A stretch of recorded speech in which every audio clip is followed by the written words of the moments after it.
जय श्री कृष्णा, राधे राधे, श्री हरिदास। स्वागत है आप सभी का। आप सभी को कामदा एकादशी की हार्दिक शुभकामनाएं। चैत्र माह के शुक्ल पक्ष में जो एकादशी आती है उसे कामदा या फलदा एकादशी के नाम से जाना जाता है।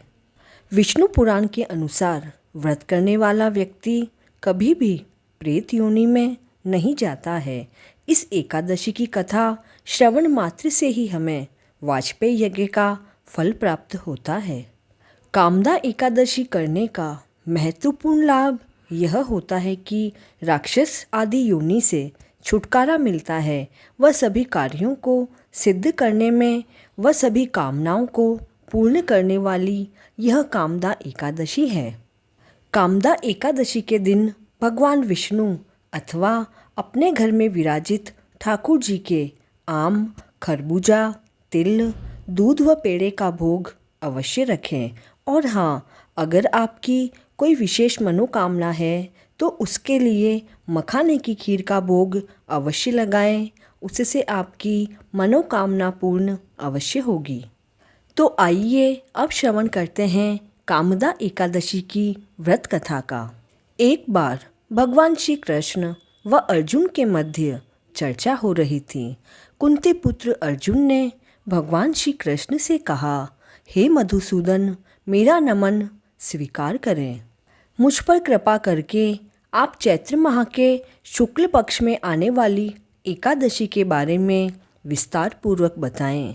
तब श्री कृष्ण ने कहा, हे पार्थ, कामदा एकादशी के व्रत का पालन करने से मनुष्य के सभी पाप नष्ट हो जाते हैं, वह मनोकामना पूर्ण होती है। अब मैं तुम्हें इस एकादशी की व्रत कथा कहता हूँ। प्राचीन काल में रत्नपुर नाम का एक राज्य था, जहाँ के राजा का नाम पुंडरीक था। यह एक बहुत ही यशस्वी व अनेकों ऐश्वर्यों से युक्त राजा था। इसके महल में अक्सर कई गंधर्व और अप्सराएं संगीत कार्यक्रम प्रस्तुत करती थी। तो इसी राज्य में ललित और ललिता नामक पति पत्नी का एक जोड़ा रहता था और ये दोनों गंधर्व थे। वे दोनों एक दूसरे से इतना प्रेम करते थे कि एक दूसरे से अलग होकर वे अत्यंत ही व्याकुल हो जाते थे। एक बार ऐसे ही संगीत कार्यक्रम में ललित मधुर गीत प्रस्तुत कर रहा था। उस दिन किसी कारण उसकी प्रिय पत्नी ललिता वहाँ उपस्थित नहीं थी। तो कार्यक्रम के दौरान ललित को ललिता का ध्यान हो आया और वह विचलित होकर उसका जो सुर था वह भंग हो गया। अब एक बहुत ही जहरीला नाग, जिसका नाम करकोटक था, ललित के संगीत को ध्यानपूर्वक सुन रहा था। उसने राजा पुंडरीक को जाकर बताया, ललित ने अपनी पत्नी को याद करते हुए आपका उपहास किया है।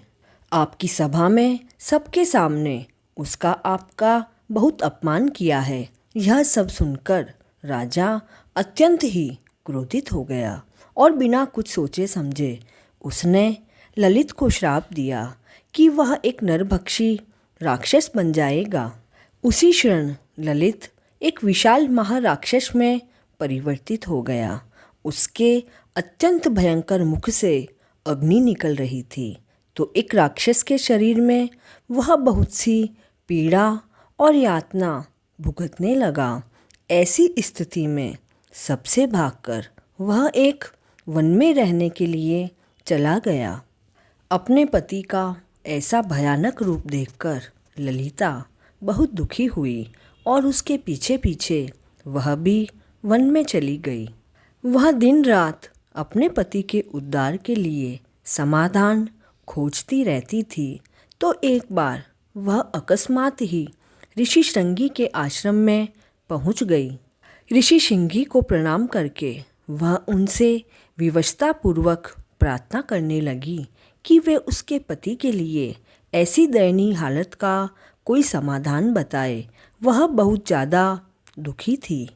तो श्रृंगी ऋषि ने ललिता को चैत्र शुक्ल एकादशी यानी कामदा एकादशी के व्रत का पालन करके उसके फल को अपने पति को समर्पित करने की सलाह दी, जिससे उसके पति को राक्षस योनि से शीघ्र ही मुक्ति मिल जाएगी। अब मुनि के कहे अनुसार ललिता ने इस एकादशी का व्रत किया और उसके फल को अपने पति को अर्पित कर दिया। उसी क्षण ललित को अपने राक्षस शरीर से मुक्ति मिल गई और राजा का श्राप भी शांत हो गया। ललित को अपना पुराना शरीर प्राप्त हो गया। आखिरकार ललित और ललिता सुंदर वस्त्र और आभूषणों से अलंकृत होकर स्वर्गलोक चले गए। श्री कृष्ण कहते हैं, हे अर्जुन, मैंने संसार के हित के लिए तुम्हारे सामने व्रत का वर्णन किया है। कामदा एकादशी ब्रह्म हत्या जैसे पाप से मुक्ति प्रदान करती है और वाजपेय यज्ञ का फल भी मिलता है। अब देखिए, मनुष्य को अपने सुखों का चिंतन करे, यह बुरा नहीं है और न ही गलत है, किंतु समय का ध्यान रखना आवश्यक है। ऐसा चिंतन मनुष्य को उसके कर्तव्यों से विमुख कर देता है, जिससे उसे घोर कष्ट भोगने पड़ सकते हैं।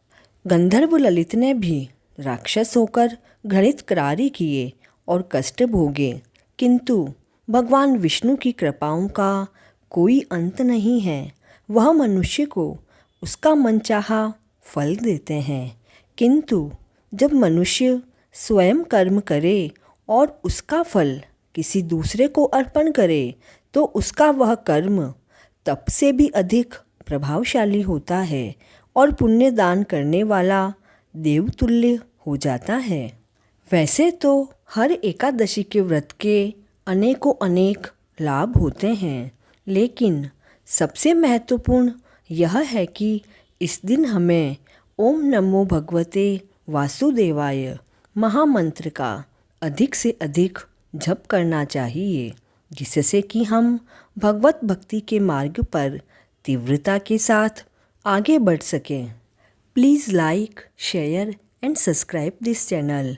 जय श्री कृष्णा।